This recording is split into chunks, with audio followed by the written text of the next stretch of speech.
It is the end of the Liver King. But who is the Liver King? That's a great question. And what happened? And what is this video about? Let's quickly answer those questions. The Liver King. Who is he? He's a jacked man. He believes in the primal energy of men and he wants everyone to go back to being this successful, self-helping, jacked society, basically. Now that's a very broad brush. He is a very strong man from head to toe. He says he's been working out for 35 years. He's selling these ancestral tenets, which is basically a way of life, which makes you happier, healthier, and, well, makes you look like the Liver King. And he eats raw liver as well. That's what made him the Liver King. So, anyway, what happened to the Liver King's the next question? Well, an expose happened to the Liver King. More plates, more dates. Released an expose video talking about the Liver King. He's selling this lifestyle, right? These 10 tenets, these ways of being healthy and looking like him, and overall turning yourself into a more primal, more happy and healthy and strong being. He goes on these podcasts and he sells this story and this image, but when he's directly asked multiple times if he takes any PEDs, performance-enhancing drugs or steroids, he repeatedly says no. Obviously, because he's trying to sell products, he doesn't want everyone to think that it's unattainable. If you have these products, you still have to inject yourself with stuff. So he would say no, and just I eat raw liver, and I have my supplements, and I have all these bone marrow stuff, and I'm big and strong. Which, I mean, in itself is promoting a healthy lifestyle to people is perfect, but if you're promoting your healthy lifestyle and you're the public figure and you're not transparent about the stuff that you take that will make your physique unobtainable by the normal man, it gets a little shady. So in this expose video, it came out that, well, he is on steroids, which to the average person, you can just look at him and say, well, duh, but it was a huge story. Now today, after the expose happened, about 3 days ago, Liver King's come out with his own video. So I really want to see how he spins it, or if he just takes it on the chin and he says he apologizes for it. Anyway, this is the confession. Let's have a quick look. Primals, I'm making this video to apologize. This is quality. Because I fucked up. Because I'm embarrassed and ashamed. Because I lied. And I misled a lot of people. Okay. I've stated that this is a complicated as fuck topic, at least to me it is, because before social media, I was rich and anonymous. And after social media, I'm still rich, but no longer anonymous. And I never expected this kind of exposure in the public eye. See, now that right there is its own lie in 30-second video. In the expose video, he said his marketing team had a projected forecast. Before he even started, a projected forecast of reaching 1 million views by May or March this year. They put a lot of time, resources, and money into making him a public figure.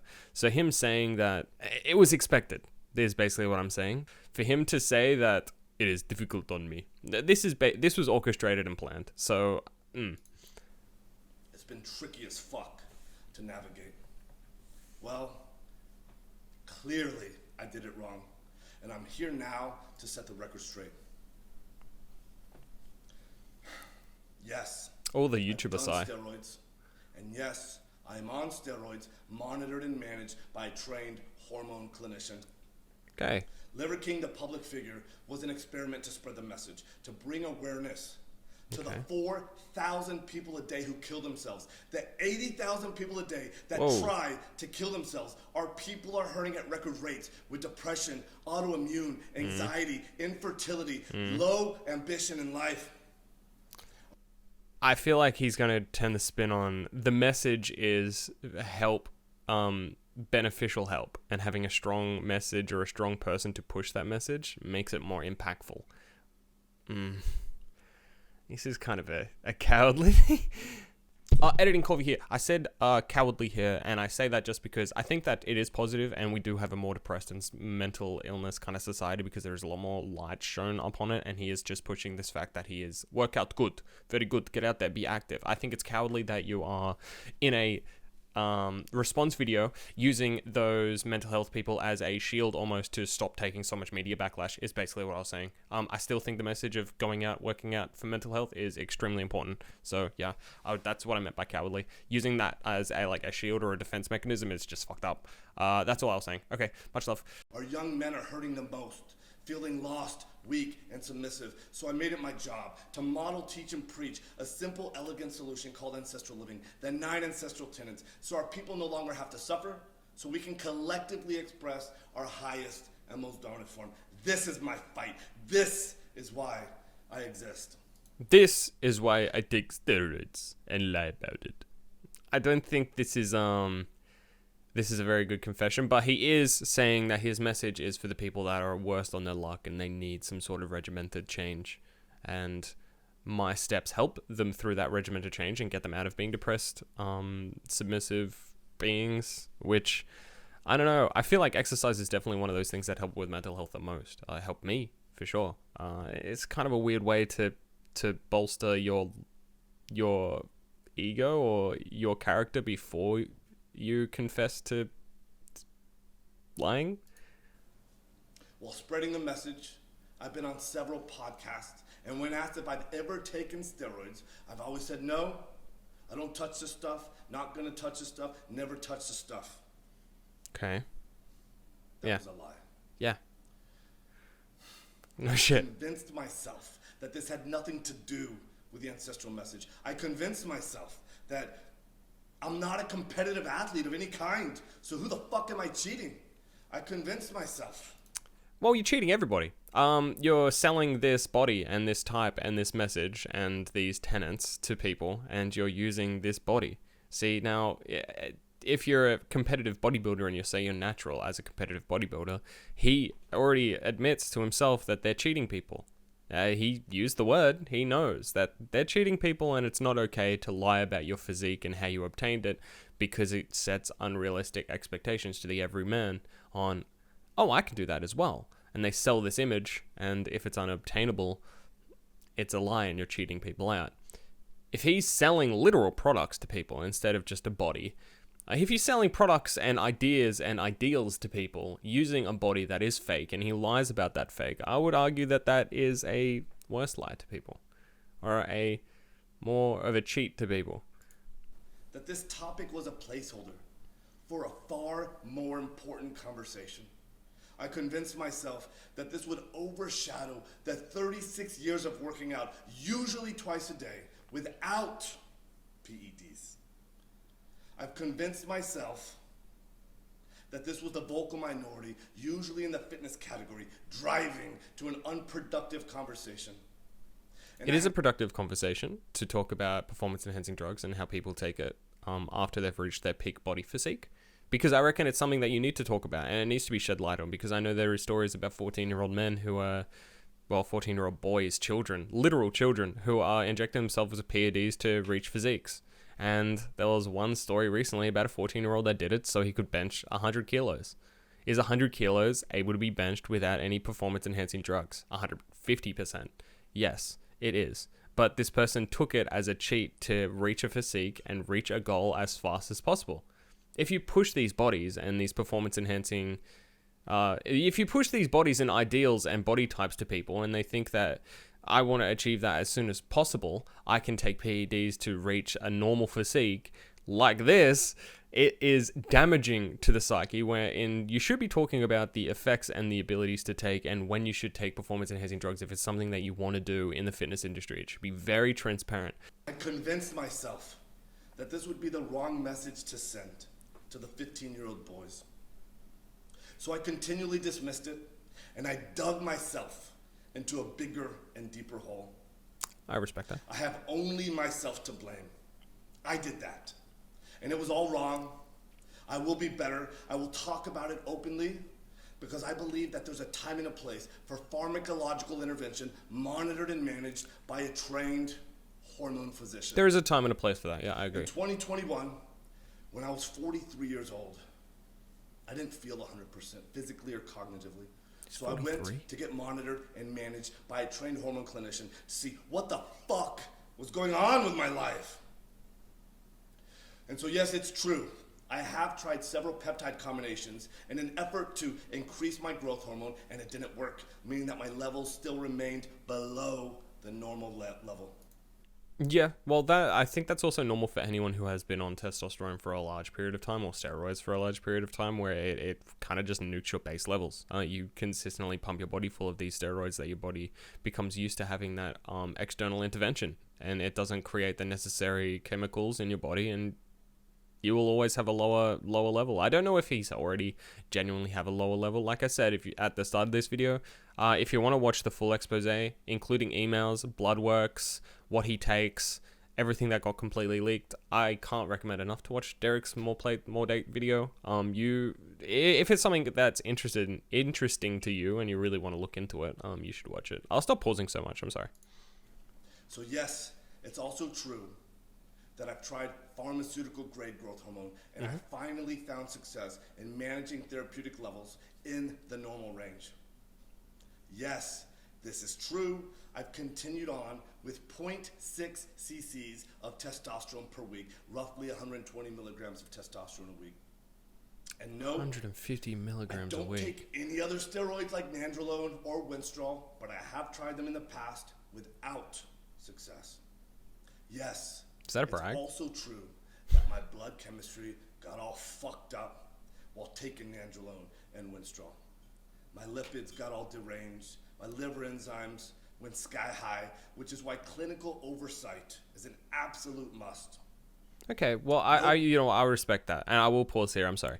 I respect that. I respect someone that says clinical oversight is, well, necessary. If you're going to be going on this heavy of a rotation, or you kind of need a lot of people to be looking at you, making sure you're doing the right thing and seeing if it has an effect on your body, because the effects on every single type of performance enhancing drugs, or like heavy drugs or pharmaceutical grade drugs, they always have an effect different person to person, at least when it comes down to steroid based enzymes that you pump into your body. Yeah, I kind of respect the fact that he said that, but still. The Liver King brand has had nothing, or at least very little, to do with my business success. My companies were already kicking ass, already successful before the Liver King public figure, growing at 50% year over year, and still growing at the same pace after the Liver King public figure. I think that's bullshit. I straight up think that's completely bullshit. Look, the company was marginally successful. I will agree with that, because of the fact how did they pump so much money into creating the public figure. In the emails that were leaked, he said that they were putting a lot of time, resources, film crew and stuff from the beginning. So obviously it was a successful company, successful enough where they were able to pump these resources into creating a social media presence. To say that it has slowed or has not increased the growth of the product and the selling of the product, I call complete bullshit.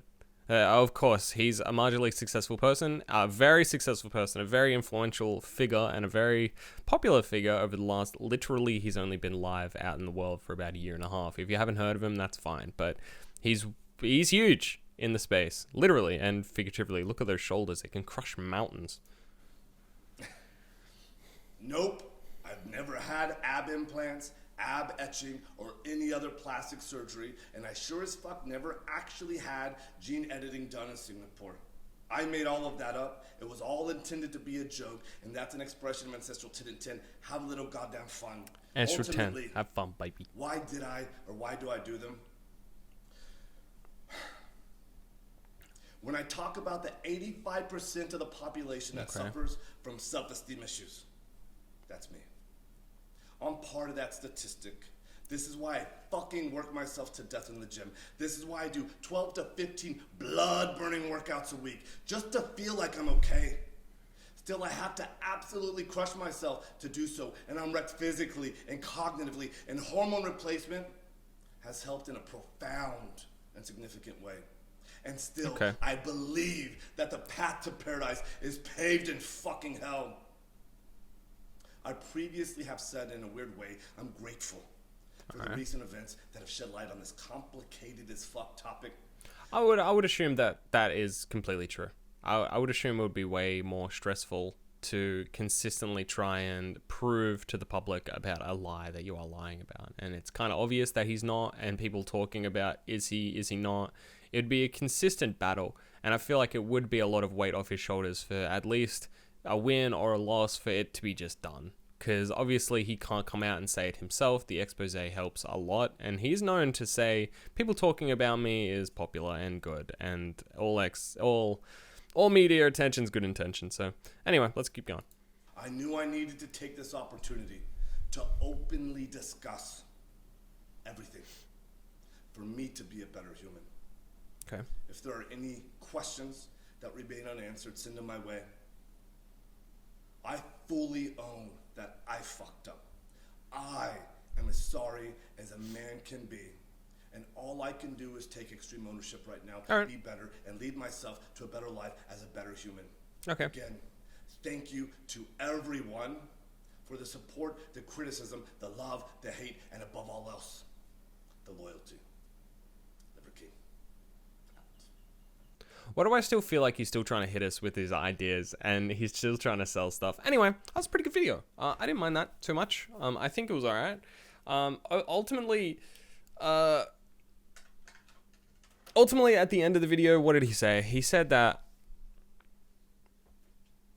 it was just kind of a lie that took a life on its own. I can see in his eyes that he kind of regrets about what he was doing. He understands the impact it has. He was saying it was a nothing burger, honestly. Like, that was a nothing burger. He just said, yep, it's true. And then he sat there for 6 minutes and just talked about things. It was kind of like damage control almost. Like, the company hasn't made more money, so it's fine. Like, I do it for people who have mental health issues, so it's fine. I also have mental health issues, so it's fine. I feel like it was a nothing burger of a sentence. It's like something that we already all know, or at least knew going into the video. He's just kind of saying, yep, and also company fine, also, okay guys, also 10 commandments, very good. Well, here on the Corvy TV channel, we have the Corvy commandments, and on the Corvy commandments, commandment 1 is don't take drug bad, and also D-Doi time never. Alright guys, thanks for joining my 6'4s. I'll see you in the next episode. Interesting response. It was something that I did want to cover really quickly, at least, in a different kind of style of video, but hopefully you enjoyed regardless. Thanks for watching guys. I'll see you in the next one. Peace. Bye bye. Stay safe. Okay, bye.